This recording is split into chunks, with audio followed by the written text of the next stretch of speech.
What is up pa rin mga kuday? It's your boy, Kuya Nun Diaries. For today's video, tabidanin do kayo mapatri mamang sabot sa barangay Katadman. Kantang-antang kabay kapag masyado rong marabong. Pero syempre, joke lang. Joker yan. Sa dating nga na miya ka-schedule na libreng gupit digi sa barangay Katadman, sponsored by kagawa Jojo Medina. Dagi nga na mga pakong gitarang sa langit para maabilta ang libreng gupit. Habang papunta nga sa kalangitan ay aming nakita ang isang anghel na nagtututo. Tuto ba? Tuto. At dito na nga gaganapin ang libreng gupit sa gym ng barangay Katadman na wasak na dahil sa barangay Tino. Si Edrex bago pala yung umpisa tupeng, pupuyat doon. Yung sa buranda maya dakatin-katin na ng siki sa gurorangan. Ay jaya mo may mga supot dige. Ang tutupyan ang buka na ang kulit ang tutoy. At ito na nga ang salari ng lahat ng gaganapan na ito. Maraming salamat sa iyong libreng gupit. Wala nang batang papangit. Kaminos dumasing 50 pesos ang mga gurang-gurang mga batang dyan. Ang bakal na nato ire naman para sa Noche Buena. Para kung harap palupok, kayo mong kain naman dali mong palupokon. Nirita na yung mga bruto to ay. At dahil nga libreng gupit ito, expect nyo na mahaba at malabag ang pila. Kaya nga hindi natin maiiwasan na tayo maboboard sa pila na yan. Sila nga indoro lamang dyan papangbuat ang mga bata para mabulan ang borda. Maya dun lamang ngad, may libre pang pakaundigi sa libreng gupit. Ay kung may matamis ka na Diyos, may pandi ko ka pa nga ng salad ko pras, hindi ka pa. Wow, chalap-chalap. Sa sobrang chalap, karabuto i-round 17 mong balik-balik na sa juice na duro.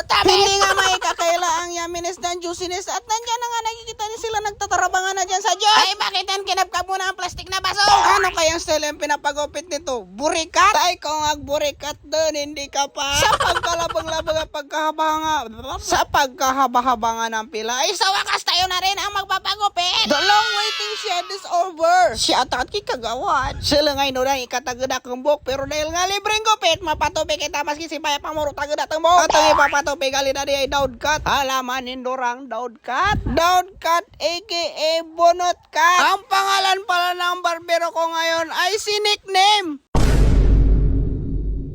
Shit, ang gwapo nga, medyo masakitan.